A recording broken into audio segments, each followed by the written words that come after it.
இந்த டெக்னிக்கை வந்து உங்களுக்கு சொல்லாமல் இருந்தால் டாக்டருங்க படைப்பாங்க, ஹாஸ்பிட்டல்ஸ் படைக்கும், கிளினிக் படைக்கும், டயக்னைஸ் சென்டர்ஸ் படைக்கும். நீங்கள் பேசாமல் ஒரு சித்தா ஆயுர்வேதாவில் எங்கேயாவது போத்து பாட்டு எங்கேயாவது மருந்து கொடுப்பாங்க, அதை வாங்கி சாப்பிட்டு சரி பண்ணிடுங்க அப்படின்னு சொல்கிற டாக்டர்ஸ் இன்றைக்கும் வேல்யூட் என்றவங்க இருக்காங்க, இன்றைக்கும் இருக்காங்க.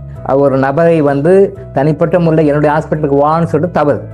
கவர்மெண்ட்டில் சம்பளம் வாங்குறீங்க, அங்கே தான் பண்ணணும். உங்ககிட்ட பேஷண்ட் ட்ரீட்மெண்ட்டுக்கு அங்கே வராங்கன்னா அங்கே தான் அந்த காசு அங்கே வாங்கணும். இவங்களை இங்கேருந்து மாற்றி கொண்டு போகிறது தவறு. பட் நான் உங்களுக்கு சொல்கிறது என்ன, ஆண்கள் பெண்கள் குழந்தைகள் யாராக இருந்தாலும் நைட் 9 மணிக்கு தான் படுக்க போய் பாருங்கள். காலைல சீக்கிரம் எவ்வளோ சீக்கிரம் அவ்வளோ சீக்கிரம் எழுந்து பாருங்கள். உங்களுடைய நோய்கள் பாதிக்கு பாதி மருந்தே இல்லாமல் குறையுதா இல்லையா பாருங்கள். எவ்வளோ பெரிய கிஃப்ட் இது, எவ்வளோ பெரிய கிஃப்ட். இந்த டெக்னிக்கை வந்து உங்களுக்கு சொல்லாமல் இருந்தால் டாக்டருங்க படைப்பாங்க, ஹாஸ்பிட்டல்ஸ் படைக்கும், கிளினிக் படைக்கும், டயக்னைஸ் சென்டர்ஸ் படைக்கும். நான் அதெல்லாம் ஒரு பக்கம் இருக்கட்டும், அவங்களாம் படைக்கிறதுக்கு கடவுள் ஏதாவது ஒரு வழி காட்டுவார். அவங்க படப்பில் மண்ணை போடல, அவங்க படப்பில் மண்ணை போடல. நம்ம கரெக்டாக ஜென்யூனாக பண்ணோம்னா இறைவன் நமக்கு ஏதாவது ஒரு வகையில் கொடுப்பார். இன்னைக்கு கூட காமாலை ஜாண்டிஸ்க்காக போனாங்கன்னா சில டாக்டர்ஸ் ரொம்ப ரேர், ரொம்ப ரேர். சில பேர் சொல்லுவாங்க, ஏன் காமாலைக்கெல்லாம் எங்கிட்ட இங்கிலீஷ் வைத்தியத்தில் மருந்து இல்லை, அது நாங்கள் மருந்து கொடுத்தா அது உங்களுக்கு சாகடிச்சிடுவோம், அது வேண்டாம், எங்கிட்ட மருந்து இல்லை, நம்பி எல்லாம் வராதிங்க, நீங்கள் பேசாமல் ஒரு சித்தா ஆயுர்வேதாவில் எங்கேயாவது போத்து பாட்டு எங்கேயாவது மருந்து கொடுப்பாங்க, அதை வாங்கி சாப்பிட்டு சரி பண்ணிடுங்க அப்படின்னு சொல்கிற டாக்டர்ஸ் இன்றைக்கும் வேல்யூட் என்றவங்க இருக்காங்க, இன்றைக்கும் இருக்காங்க. ஏன்னா அவங்களுக்கு தெரியும், மனசாட்சி கட்டுப்பட்டு அவங்க வந்து எங்கள் ஆங்கில முறை மருத்துவத்தில் வந்து ஜாண்டிஸ்க்கு மருந்து இல்லை, அது சரி பண்ண முடியாது, ஆனால் நீங்கள் போங்க அப்படின்னு சொல்லிடுவாங்க. இந்த மாதிரி சொல்லி அட்வைஸ் பண்ணி நிறைய பேர் என்கிட்ட வந்திருக்காங்க. டாக்டர்ஸ் இந்த மாதிரி சொன்னாங்க சார், நான் போனேன் சார், பட் எங்ககிட்ட ட்ரீட்மெண்ட் இல்லை அப்படின்னு சொல்லியிருந்தோம். அவங்கள வந்து கிளியர் வாய்ஸில் நான் ரெக்கார்ட் பண்ணியிருக்கேன், டாக்குமெண்ட் பண்ணியிருக்கேன், அது கிளியர் வாய்ஸில். அப்போ அந்த டாக்டர் சொல்கிறாரு, இந்த பேஷண்ட் ட்ரீட்மெண்ட் கொடுத்தா அவங்களுக்கு வருமானம் வரும், லாபம் வரும்.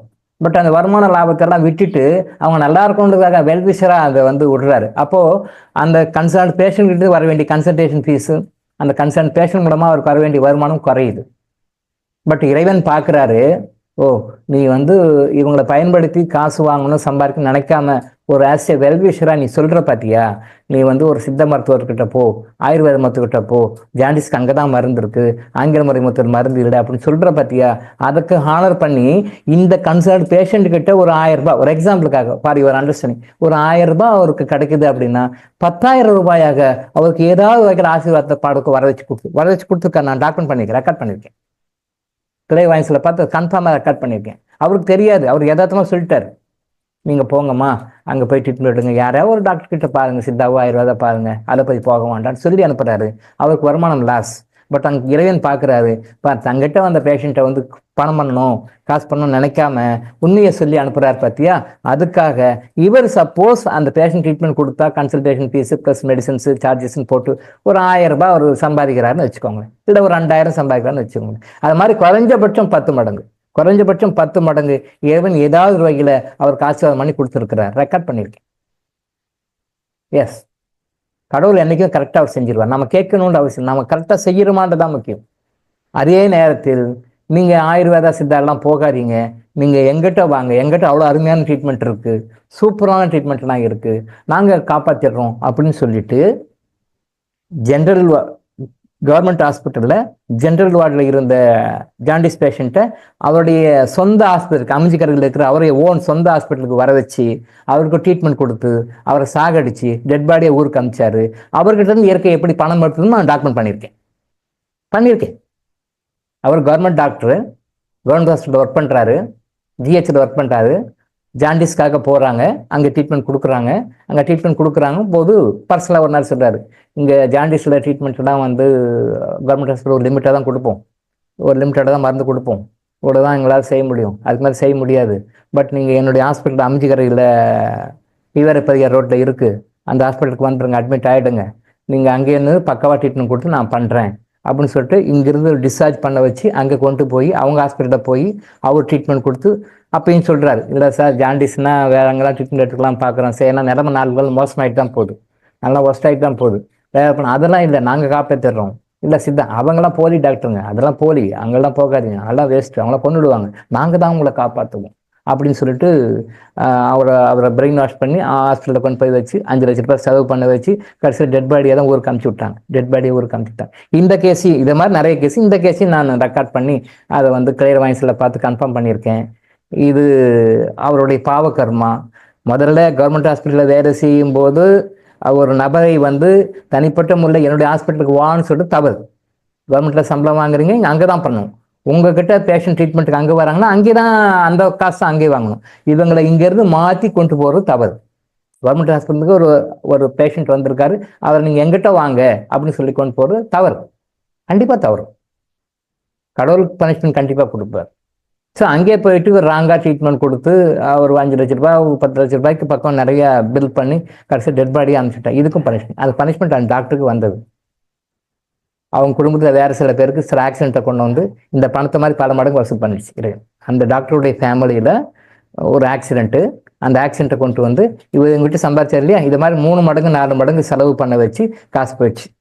தெரியல அவருக்கு, ஏதோ ஆக்சிடென்ட் ஆகி போச்சு, பணம் செலவு பண்ண அவ்வளோதான். இப்படி சம்பாதிச்ச பணத்தை அப்படி சனீஸ்வரர் பகவான் எடுத்துட்டார். இப்படி சம்பாதிச்ச பணத்தை அது பெனால்ட்டி போட்டு 3 மடங்கு 4 மடங்கு 4 ரெக்கார்டில் நோட் பண்ணி வச்சுக்கணும், பார்த்தா தெரியும். 4 மடங்கோ 4.5 மடங்கோ போட்டு பணத்தை எடுத்துச்சு. கரெக்டாக செய்யும், வெற்றி செய்யும் இறைவன், வெற்றி செய்வார் சனி பகவான். இந்த மாதிரி தவறுகள்லாம் இருக்கு, இப்படியும் இருக்காங்க. ஸோ அந்த மென்சஸ் சம்மந்தப்பட்ட பிரச்சனைகள் வரும்போது இந்த மாதிரி எல்லாம் பணம் பண்ணுறவங்க இருக்காங்க. சர்ஜரி பண்ணுங்க, இதை பண்ணுங்க, அதை பண்ணுங்கன்னு சொல்றாங்க. டாக்டர்ஸ் தப்பு செஞ்சாலும் பனிஷ்மெண்ட் உண்டு, யாராக இருந்தாலும் பனிஷ்மெண்ட். நானே கூட தொழிலுக்கு புறம்பாக, தர்மத்துக்கு புறம்பாக ஒரு விஷயத்தை நான் சொன்னேன், ஒரு விஷயத்தை வந்து என்போர்ஸ் பண்ணுறேன், கம்பல் பண்ணுறேன் அப்படின்னு நானே செய்தாலும் கூட, டாக்டர் இளங்கோவே செய்தாலும் கூட பனிஷ்மெண்ட் உண்டு உண்டு உண்டு. யாரும் எஸ்கேப் ஆக முடியாது. அதை நம்ம தெரிஞ்சோம்னா டாக்டர் செய்கிற தொழிலில் அந்த பக்குவம் வந்து ரொம்ப அதிகமாக இருக்கும். பணத்துக்காக ட்ரீட்மெண்ட் செய்யவே கூடாது, அதான் முக்கியமாக பணத்துக்காக ட்ரீட்மெண்ட் செய்யவே கூடாது. இவங்ககிட்ட பணம் வரும், இவங்ககிட்ட பணம் வராது, இவன் நமக்கு வேண்டப்பட்டவன், இவங்க நமக்கு வேண்டப்படாதவன், அப்படிலாம் பண்ணவே கூடாது. அது தர்மமே தனி. அது இன்னைக்கு யாரும் நிறைய பேர் ஃபாலோ பண்ணுறது ரொம்ப கம்மி, ரொம்ப rare. That's I they are also suffering. நீங்கள் பார்க்கும்போது டாக்டர்னு தெரியும், பட் உள்ள வேற எந்தெந்த வகையில் அவங்க சஃபர் ஆகிறாங்க உங்களுக்கு தெரியாது. நிறைய வகையில் சஃபர் ஆகிறாங்க. அண்ணா நகரில் ஒரு ஃபேமஸான டாக்டர், ஐ டாக்டர், 2 பேருமே ஹஸ்பண்ட் ஒய்ஃப், 2 பேருமே டாக்டர்ஸு. ஆனால் அவங்க பையனுக்கு கண் பார்வை தெரியாது. ஒரே பையன், ஒன்லி சன். கண்ணாடி கழட்டிட்டான்னா அவனுக்கு ஒன்றுமே தெரியாது. ஹவுஸ்மேடு வந்து பாத்ரூமுக்கு இருக்கு கண்ணாடி வரைக்கும் கூப்பிட்டு போகும், கண்ணாடி போட்டு கூப்பிட்டு போகும். அப்புறம் அதுவே குளிப்பாட்டும், குளிக்கும்போது மட்டும் கண்ணாடி கழட்டி குளிப்பாட்டி திருப்பி பையனை கூப்பிட்டு வரும். நடக்குது, இது இருக்கிற விஷயம். அது ஃபேமஸ் டாக்டர்ஸ், ஐ டாக்டர்ஸ், 2 பேருமே டாக்டர்ஸ். கோடிக்கணக்கில் பணம், காரு, பங்களா, ஹாஸ்பிட்டல் எல்லாமே இருக்கு. ஒரே பையன் கண் பார்வை, அவனுக்கு கண்ணாடி இல்லைன்னா கண்ணே தெரியாது. கண்ணாடி போடணும், சோடாப்பட்டி கண்ணாடி போடணும், எங்கே சொல்லுது. ஸோ நிறைய விஷயங்கள் இருக்குது, அது பேசுனா டைவெர்ட் ஆகிடும் போகும். ஸோ இப்போ வந்து நீங்கள் கொஞ்சம் அவேர்னஸாக இருக்கிறீங்க, இந்த மாதிரி நிறைய விஷயங்கள்லாம் வந்து எனக்கு சொல்லுங்கள், நான் லைஃப்பில் ஃபாலோ பண்ணுறேன் நீங்கள் சொன்னீங்கன்னா நான் அதை கண்டினியூ பண்ணுறேன். இல்லை வேணாம் சார் நாங்கள் பார்த்துக்குறோம் சார் அப்படின்னா அது that is up to you. நீங்கள் எப்படின்னு சொல்லிட்டு வாட்ஸ்அப்பில் மெசேஜ் போடுங்க, ஃபர்தராக நம்ம அதை பற்றி பேசுவோம். நிறைய விஷயங்கள் நம்ம சொல்லுவோம்.